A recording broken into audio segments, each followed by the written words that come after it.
మన బందర్లో గోదావరి స్టైల్ పూతరేకులు దొరుకుతున్నాయి. ఇదెక్కడ మావా? ఎక్కడంటే మన బందర్లో చిట్టిపాలెంలోని శ్రీ ధనలక్ష్మి పూతరేకుల వారి దగ్గర దొరుకుతున్నాయి అనమాట. అదే ఒకసారి చూసేద్దామని చెప్పి నేను కూడా చిట్టిపాలెం అయితే వెళ్ళిపోయాను ఎక్స్ప్లోర్ చేద్దామని. అక్కడికి వెళ్ళిన తర్వాత ఈ ధనలక్ష్మి పూతరేకుల ఫౌండర్ శ్రీ రవికిషోర్ గారిని అయితే కలిశాను. వీళ్ళు ఈ మెటీరియల్ అంతా ఆత్రేయపురం నుంచి అయితే ఇంపోర్ట్ చేసుకుని ఇక్కడ హోమ్ మేకింగ్ చేస్తున్నారనమాట. వీళ్ళ హోమ్ మేకింగ్ కూడా నేను చూసాను. కంప్లీట్లీ హైజీనిక్ గా బాగుంది, నాకు చాలా బాగా నచ్చింది. మంచి నెయ్యి డ్రై ఫ్రూట్స్ అయితే తయారు చేస్తున్నారు అనమాట. ఒక్కొక్క పీస్ కాస్ట్ వచ్చేసి 15 రూపీస్ అయితే పడుతుంది. అదే డ్రై ఫ్రూట్స్ కావాలంటే 30 రూపీస్ అనమాట.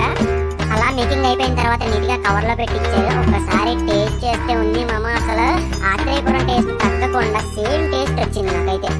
మన ఆత్మానంద రియాక్షన్ చూడండి, మీకే అర్థమైపోతుంది దాని టేస్ట్ గురించి. అండ్ మీకు కూడా ఇవి కావాలంటే ఈ స్క్రీన్ మీద కనిపిస్తున్న నెంబర్కి కాల్ చేయండి, ఆర్డర్ తీసుకోండి.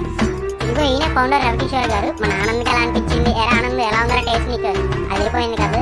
ఈ డ్రై ఫ్రూట్స్ కూడా టేస్ట్ చేయండి మామ.